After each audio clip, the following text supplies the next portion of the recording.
Assalamualaikum warahmatullahi wabarakatuh. Video berikut merupakan video dari gabungan dari keris yang memiliki sandangan khas Sumeneb Sepuh ya. Seperti pemirsa lihat, bilah pusakanya adalah keris berdapur Pandawa Luk 5 yang memiliki panjang bilah 35,5 cm.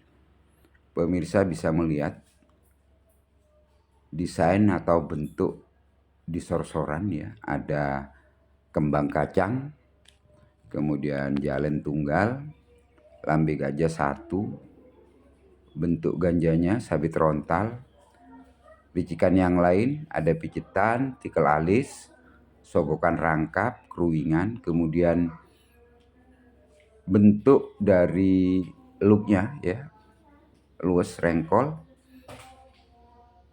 Pemirsa bisa mengamati tempat lipat dan tataan pamornya, lumer. Permukaan bilah jika dipegang itu licin. Walaupun tidak diminyaki, kesan basah masih tetap terlihat. Jika keris pusaka ini diminyaki, maka untuk kering itu sulit. Jadi butuh 3 harian kalau dibiarkan minyak pusaka ini diberikan pada keris ini. Pemirsa bisa mengamati bagaimana luasnya, tangtingannya cukup ringan, ya, tempat lipatnya sangat padat, rapat, dan bentuk keris pusaka seperti ini. Proses tempat lipatnya ini ribuan kali, sehingga jenis-jenis seperti keris ini dibuat khusus di lingkungan kerajaan.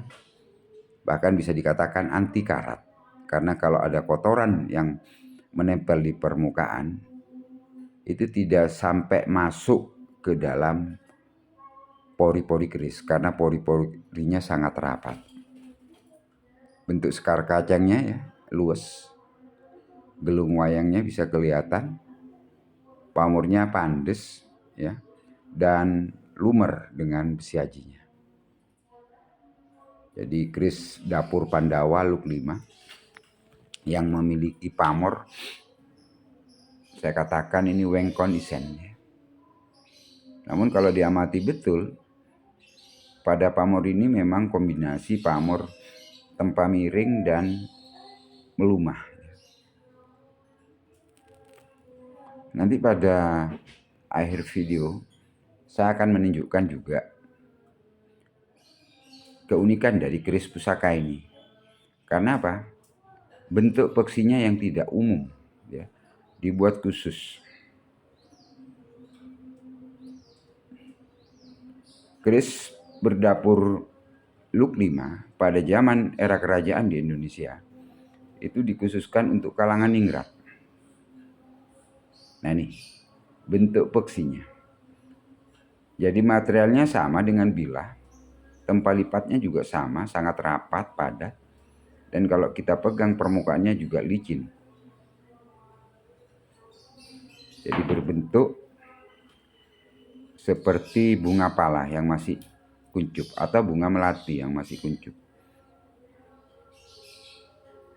Jadi bentuk peksinya oval, dan pada beberapa bagian ada bagian yang diameternya lebih kecil. Tapi saya lihat ini masih cukup utuh ya untuk keris pusaka dengan panjang peksi sekitar 6,8 cm. Ini keris pusaka saat dibiarkan hanya bilahnya saja.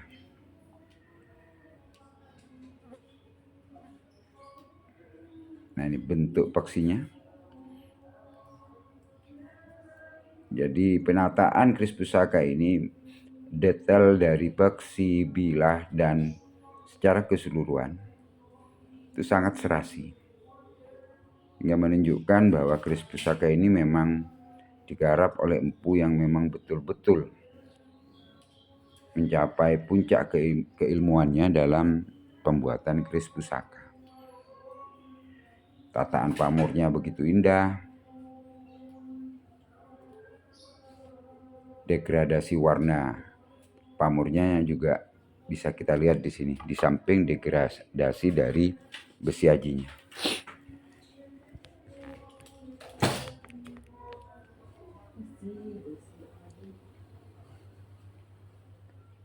Jadi pada saat di shoot secara zoom seperti ini, pemirsa bisa melihat detail dari keris pusaka ini, baik besi aji, pamor, walaupun sudah berusia ratusan tahun, relatif utuh. Walaupun kalau dilihat lebih rinci lagi, bagian-bagian yang sudah mulai berkurang dari pembuatan awal, terutama pada bagian tajam dari bilah pusaka. Tapi korusinya masih tidak dominan, jadi bentuk dari keris ini masih kelihatan jelas. Dan doa harapan dari empu masih tersalurkan sampai hari ini kepada pemilik pusaka. Jadi ada beberapa pakris mengatakan bahwa empu adalah pembawa simbol yang disisipkan pada keris pusaka.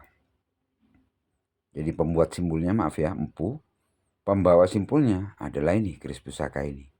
Jadi dalam keris pusaka tertanam doa dan harapan empu terhadap Sang Pencipta. Tentunya doa dan harapan itu mengandung tujuan hal yang melengkapi, menyempurnakan pemilik pusaka ini, doa-doa kebaikannya. Sehingga diharapkan kesatria pemegang pusaka ini semakin memiliki kemantapan dalam mengarungi kehidupan. Jiwa-jiwa kepemimpinan ditanamkan dalam doa dan harapan empu sebagai pencipta pusaka ini. Sehingga keris ini pembawa simbol diharapkan nyampe ke penerima simbol, yaitu pemegang pusaka ini. Monggo diamati detailnya, begitu telitinya sang empu.